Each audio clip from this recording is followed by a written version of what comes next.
So in today's video, I want to talk to you about how to avoid trademark infringement if you are a new Etsy seller. Hey, good people, it's your girl Alex here. I hope you guys are doing well. Welcome if you're new and welcome back if you watched me before. I want to talk to you about the big old T word, okay? And that is trademarking when it comes to selling on Etsy. In just a few, I'll be showing you Everbee's latest feature, which is their trademark monitoring feature that pretty much scans your listing and just to make sure that you're not infringing upon things, words, pictures, or phrases that you shouldn't be, okay? This is a beta feature, which means they're still working out the kinks. However, I'm gonna dive into that a little bit here in a second. The reason why I wanna talk about trademark infringement is because Etsy does a really good job, right, with making sure that their sellers are protected. They put in place their IPs, which is the intellectual properties. You have copywriting, trademarking, and patents. And in today's video, I'm just going to focus on trademarking. What happens if you get flagged for trademark infringement means that you can have your listing being taken down, or even worse, you can have your shop being taken down. And I know we don't want that, right? Nobody wants their shop being taken down. It takes a while to really grow your shop. So the last thing anybody ever wants is to get in trouble, okay, by Etsy saying that you stole something, you copied something, and all that good stuff. Now, Etsy does provide a lot of great articles when it comes to educating yourself, okay, about IP. So I'll leave that linked below, but more on Everbee, right? So Everbee is a great tool. You guys know I use it all the time for growing my own Etsy business. And I want to just shed some light on this new feature, the trademark monitoring feature. When it comes to populating new listings, you need to know what to avoid, okay? Now, again, this is a new beta feature. Even though it's new, it's pretty spot on when it comes to flagging any types of words that may be frowned upon. Perfect example, I would honestly steer clear, okay, of anything related to a popular brand name, popular movies, anything like that, because that is exactly how you get in trouble for copying. And again, we're not here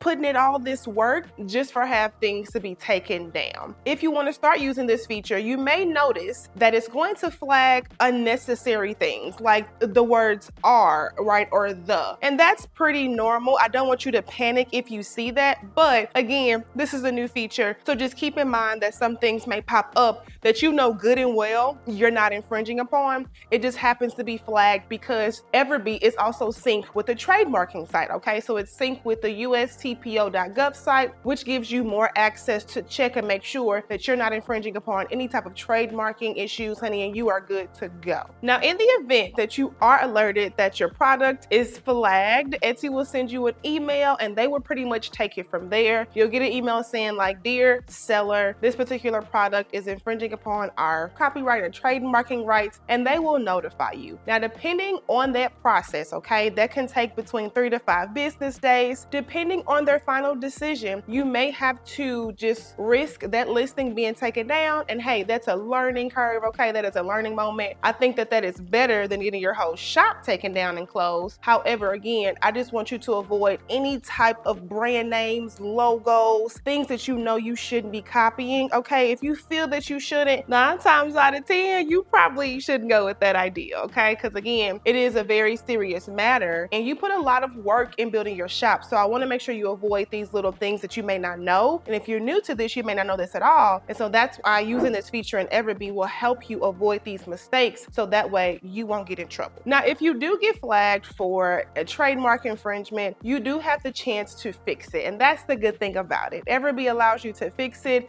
and then it's re-registered back with the USTPO.gov site. So that way, you know, your shop is recognized, that it's clear. You have that peace of mind that you're not, you know, breaking any rules when it comes to, you know, creating a product, adding a listing or whatever. So just know that even if you do get flagged, it is not the end of the world, okay? You can fix it. You can definitely course correct it. So I don't want you to panic if you are in this position and you feel like now you can't have an Etsy store. All you have to do is fix your mistakes and you're good to go. You keep on selling. It's not going to stop anything. You may run into Etsy delaying your payouts too, so that's something I also want you to be mindful of. If your shop happens to be under review because you violated something with a trademark infringement, then the worst case is Etsy might just pause your payouts until things are resolved, okay? And even that's not long term, it's very short term, but it just happens. It's just the world of selling on Etsy. We don't control this. this site so they can do what they please, and they want to make sure that, of course, their sellers are protected,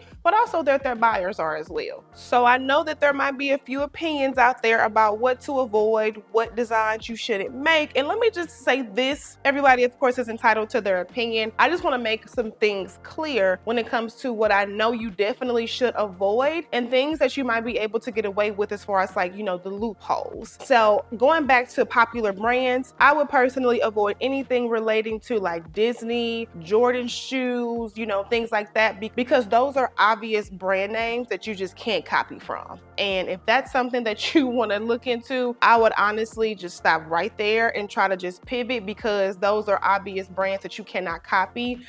So stuff like that, I would not do. However, you may be able to find popular fonts, you know, that matches the brand, and you can use things like that. However, I think it is very, very smart that you do your research, so that way you know what's commercial free, okay? Meaning that you have authorization, you have authority to resell this for a profit. So if you are going that route where you want to kind of mimic or emulate famous brands, I would make sure that you check that whatever source you are getting this from has a commercial free license, okay? Please, if you don't do anything else, just make sure that the product or whatever you're getting your logo or your text from is commercial free, my friend. So that way you ain't getting in trouble, okay? Because we ain't got time for that. We ain't got time to put in all this work to get in trouble and now our shop has been closed. You don't want that, and I don't want that for you. Now, if you want to stay up to date with this feature on Everbee, then I'll leave the link listed down below for you so you can check it out. Go ahead and play around with it, get familiar with it, educate yourself, right? Like I said, I know that people on the internet make things look easy, even myself, but I want you to, you know, educate yourself so that way you